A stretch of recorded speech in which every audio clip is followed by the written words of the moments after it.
Was that correct? Thank you for being here today. My name is Sojun Ryu from South Korea, and I'll be talking about Lazarus Group's evolved infection chain today. We analyze an attack case targeting a nuclear-related Brazilian organization, and I'd like to share some details on the malware and TTPs that were used in this attack. Before that, let me briefly introduce myself. I have been analyzing malware and tracking APT groups for over 11 years. My first job was at KrCERT, which allowed me to analyze and experience many Korean targeted attacks.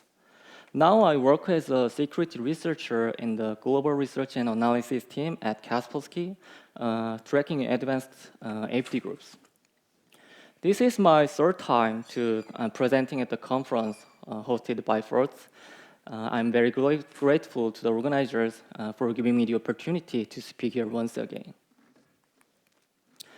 Yes, this is the Lazarus Group, which is one of the most notorious threat actors you've probably heard of. So, if you heard of Lazarus Group, how well do you know them? Well, maybe someone knows better than me. Today, I'm going to dive deep into one of the Lazarus attacks, and by the end of this talk, I hope you will have a better understanding of their TTPs. While some vendors and experts tend to use the term Lazarus Group as a broad label, our attribution of this group is grounded in constantly observed motives and technical behavior. The group leverages in-house developed malware to target industries such as cryptocurrency, government defense software, IT, automobile, around the world for espionage and financial gain. For example, they are known to have been behind major incidents such as the WannaCry ransomware outbreak and the Sony Pictures breach. In addition, they have been partially linked to global supply chain attacks and cryptocurrency heists targeting various exchanges. The Lazarus Group has been particularly active in employing social engineering techniques to compromise their targets, often leveraging psychological manipulation more deliberately and more diversely than most other threat actors. In the early stages of their operations, spear phishing emails were their primary vector. Over time, however, they have evolved to creating fake websites, posing as a recruiter, impersonating security researcher, and even recreating an existing game. These techniques continue to evolve and remain central to their overall strategy. Of this, the infiltration tactic of posing as a recruiter has been actively used since at least 2019. Initially, the attacker delivered a malicious document via phishing emails. However, this tactic has evolved into directly engaging with targets through job seeker platforms such as LinkedIn. While the malware was initially disguised job descriptions, more recently, it has been presented as technical skill assessment that are intentionally trojaned by the attacker to lure targets executing the application. Here are 3 keywords that summarize our recent research. First, 3. We identified at least 3 targets in this case, 2 of which belong to the same organization. The actual number, however, could be higher.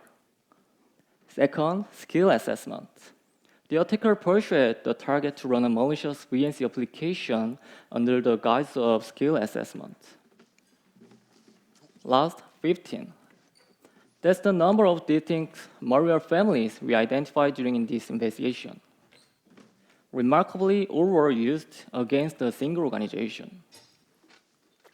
Lazarus has evolved its delivery method and improved persistence through a complex infection chain involving various type of malware such as loader, downloader, and backdoor. Additionally, they deployed an unseen plugin-based backdoor without cookie plus, making it harder to detect and potentially leading to further harm or exploitation of the system. We identified that the Lazarus Group targeted a nuclear-related organization in Brazil and unknown unknown organization in Vietnam as part of this campaign. In this context, target refers to employees who were directly approached by the actor, while host denotes an internal host that was subsequently compromised. This indicates that the actor engaged with at least two individuals within the Brazilian organization and successfully achieved internal access. It is believed that the attacker initially approached the target by posing as a recruiter through a job seeker platform. The attacker presumably presented a legitimate job description along with an appealing offer, successfully piqued target's interest. In response, the attacker sent a malicious archive file to the target under the pretense of skill assessment. In this case, the archive was an ISO file, which was created in the target's download folder via the Chrome browser. The ISO file contained a zip file, which in turn includes a Trojan VNC application. Our research indicates that in January 2024, archive files containing Trojan title application were delivered to targets. While the applications were all identical, each had a file name that contained a promising company names such as IBM, Boeing, Airbus. To be clear, the companies were not target, but rather their reputation has been exploited by the Lazarus group. This is a key psychological component of Operation Dream Job, which disguises itself as a job offer from a large company that is hard to refuse. This good opportunity may temporarily catch the target off guard. Interestingly, all the targeted roles were IT positions. Employees in such roles typically have elevated access and privileges within their organization, which is likely why the Lazarus group deliberately sought out and approached IT employees on job seeker platforms. The Lazarus group was not satisfied with one attempt targeting the Brazilian organization in January. Exactly 1 month later, the group tried again, this time approaching the target B with a fake skill assessment from Airbus that was valid for target C.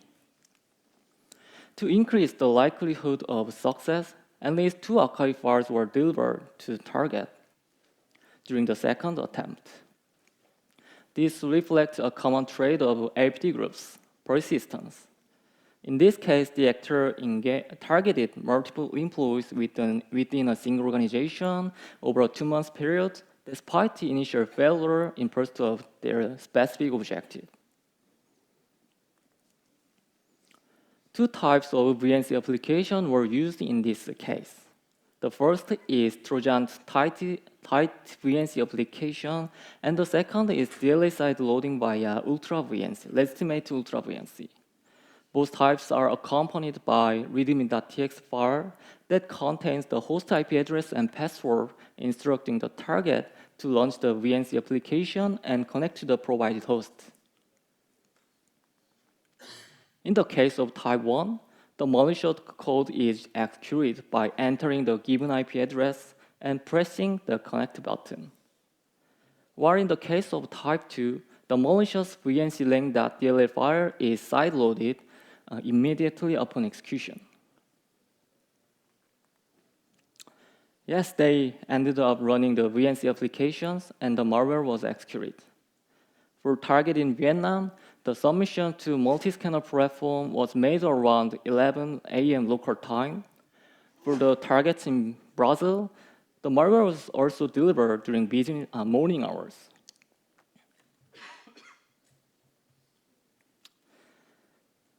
I like this meme. It's very useful to explain social engineering techniques. Yeah. They were IT professionals who are likely well aware that running unknown files on their system could pose serious risk. However, they were also working people seeking better opportunities. The attacker deliberately contacted them during business hours, offering a job opportunity that appeared urgent and difficult to ignore. The targets were likely also put in a situation where using their computer was necessary to complete the skill assessment. In type 1, delivered to target A, B, and C, the rented downloader was ultimately executed in memory following this flow. As the legacy type VNC is open source, the actor was able to leverage and modify the source code. In the modified version, the code generates an XOR decryption key based on the input IP address, which is then used to decrypt embedded resource and extract the rented downloader. We observed this execution chain from target C. This chain is exactly the same as the one disclosed by Avast last year. After the rented downloader had been executed, the role-playing malware was registered as a Windows service under the net service group. The role-playing then loads a file with .mui extension from the same directory using same file name. The file is decrypted using XOR with the infected device's firmware information as the decryption key and subsequently executed. The next stage, role-playing, scans the files to identify a file that matches a specific criteria. Once found, it extracts the payload and executes the start action function directly in memory. Following this, RollMid reads the C2 server address from its configuration and invoke function inside of RollHelper to download the additional payloads. Ultimately, the final stage, KrCERT, fully featured backdoor was executed. Type 2, observed in February, demonstrates a significantly different execution flow from Type 1. While the KrCERT was reused, several additional malware families were also deployed in this variant, including Mistpan, CookieTime, and LP Client. While Mistpan and KrCERT were relatively new families, CookieTime and LP Client have been around for a long time. The actor used target B as the primary foothold, and then successfully performed lateral movement to an internal host D.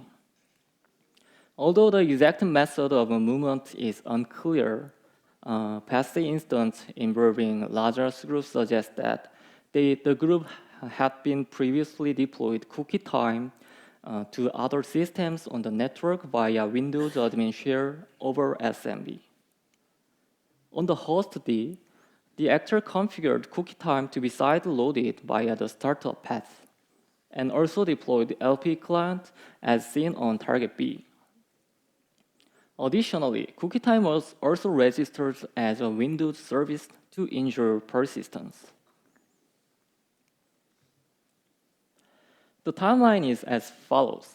On January 19, the actor made the initial intrusion attempt against an organization in Brazil, followed by an additional attempt exactly 1 month later. 8 days after the second attempt, they successfully gained control of host D. What followed was an incubation period of approximately 3.5 months, during which no significant activity was observed. This phase may be in a time when the actor was reassessing their strategy and tactic and refining their new goals in preparation for larger scale operation. Then in June, the group resumed their operation, this time targeting host D, which had already been compromised earlier in the campaign.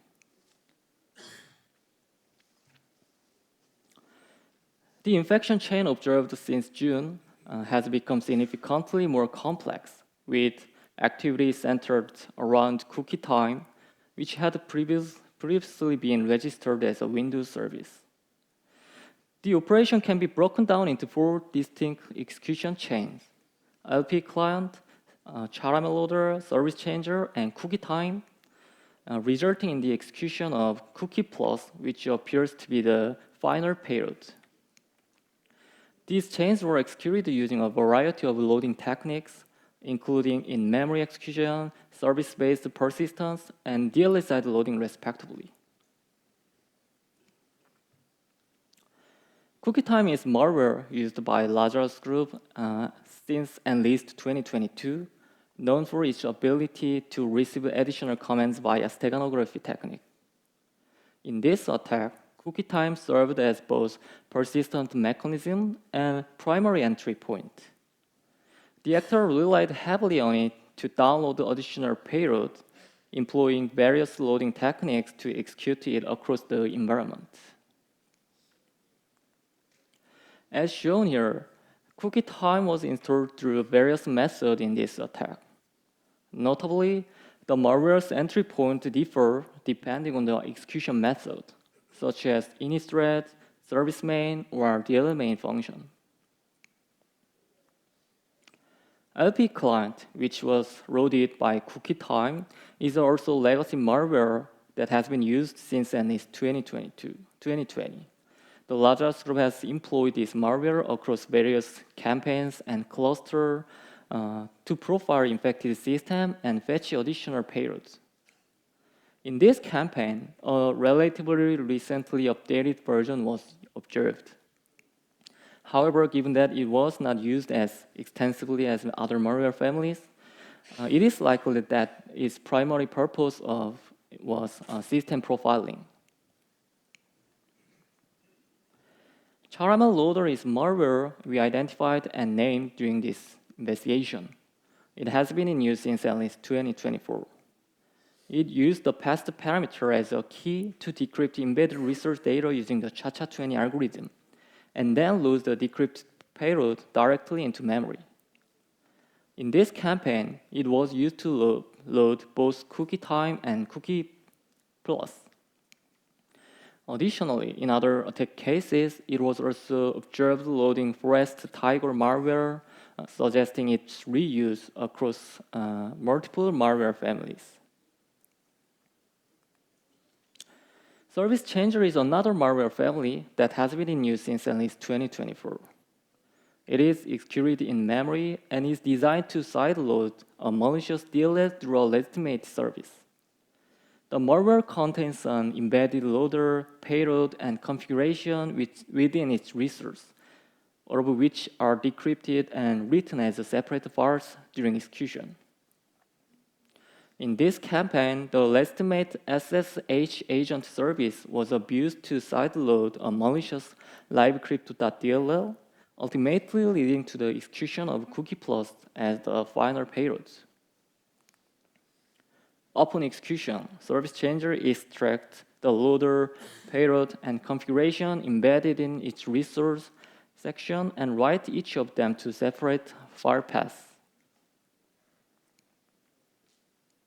After that, the malware stops the SSH agent service and creates the loader as libcrypto.dll in the same directory. Then the service is restarted, which causes the side loading of libcrypto.dll by the legitimate openssh.exe. This DLL acts as the loader and subsequently executes cookie plus. Cookie plus then decrypts its encrypted configuration, which is later used to carry out malicious behaviors.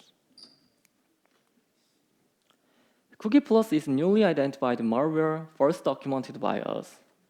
It is capable of executing DLLs or shellcode in memory based on commands received from its C2 server. We identified two distinct types of cookie plus during the investigation. One retrieves its configuration from an external file, while the other loads it from embedded resource. Cookie plus is disguised as Compare Plus, a legitimate Notepad++ plugin. This is a strategy that the Lazarus Group has constantly employed over the last few years. The characteristic of cookie plus can be categorized based on how it retrieves its configuration. In particular, type 2 is loaded by a Windows service, and it references different file paths depending on the service. We identified 3 plugins loaded by Cookie Plus from host D. These plugins were initially loaded in shellcode form, created using the open source SRDI technique, but they ultimately function as DLL files. While their behavior is relatively basic, such as collecting device information and invoking Slim routines, it is likely that additional plugins for Cookie Plus will be developed in the future. The overall infection flow is as illustrated as follows. The Lazarus group utilizes a variety of loaders, downloaders, and backdoors, each serving a specific purpose. Notably, all malware artifacts written to disk are mostly associated with loaders and downloaders, which are designed to execute additional malware in memory. Most of the prominent malicious activity takes place in memory, and the group has constantly relied on cookie time, a malware they have used extensively over the years. To maintain persistence and prevent loss of access after initial compromise, the group deployed services and DLL side loading techniques to install additional backdoor.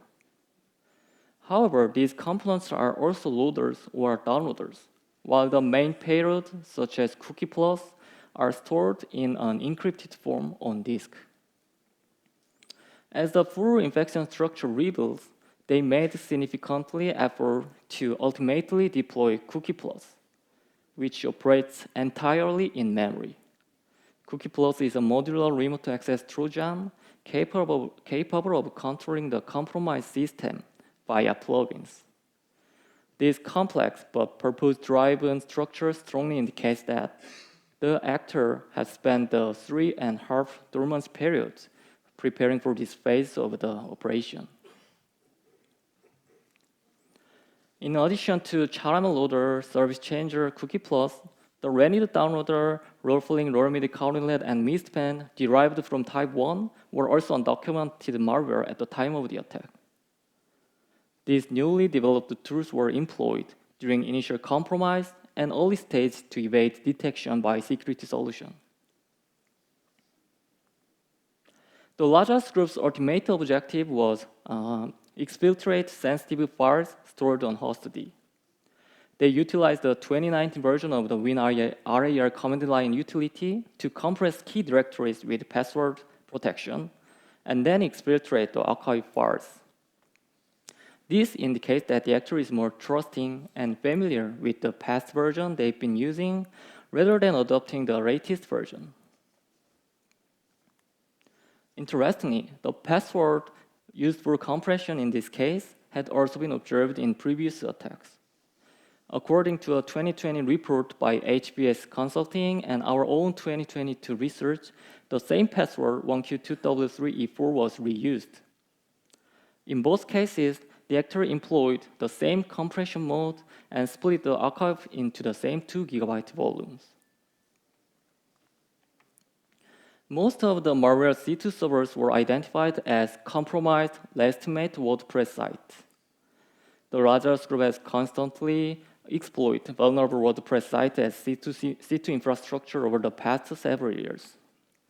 Based on our analysis, we assessed that this attack campaign was active from at least mid-2023 through mid-2024. LP client has 2 layers of C2 server, a first C2 which acts as a relay, and a second C2 which was identified as a command server hosted on VPS. This architecture suggests that, unlike other malware used in the campaign, LP client's secondary C2 server is actively controlled by the attacker. So, whose background? Throughout this presentation, I have referred to Lazarus group. This attribution is based on not only our accumulated research, but also multiple overlaps with campaigns that other vendors and governments have previously attributed to Lazarus. In 2023 and 2024, Microsoft government agencies in South Korea and Germany, as well as Avast and Mandiant, each published detailed report linking similar campaign to Lazarus. In this investigation, we observed significant overlaps in infrastructure and malware set, further reinforcing the attribution. Time to wrap up. Yeah. I understand that a large number of malware families mentioned may have been overwhelming and or even a bit tedious. For clarity, here is a summary of the malware discussed in today's presentation. Among them, Cookie Time and LP Client are relatively old malware, but were effectively integrated with newly developed components as part of this campaign. A total of 3 DLL side loading techniques were used in this attack. Among them, DUI70.DLL is preferred method previously observed in other Lazarus operations. These are the file paths where the malware was installed. Most of them are disguised as legitimate locations, and similar paths have frequently been used in past Lazarus operations. So let me conclude with this. Operation Dreamjob is still active, deploying their new malware, along with their modernized legacy malware by Lazarus APT group. Due to the asymmetric nature of cyberspace, we are often forced to remain on the defense. That's why it is critical to prepare for a wide range of attack scenarios and establish multi-layered, step-by-step response strategy. But always remember, they don't stop when blocked. They find another way. They always come back. In recent years, we've seen attacks carried out not only by Lazarus, but also by Blunov, Kimsky, and even contagious interview campaign impersonating recruiters. However, even if the initial infiltration is similar, each subsequent infection chain has its own characteristics. I'm trying to categorize this as best I can, and this is what I'm doing. If you have any experience, either an analyst or a victim, feel free to share. Yeah. Thank you.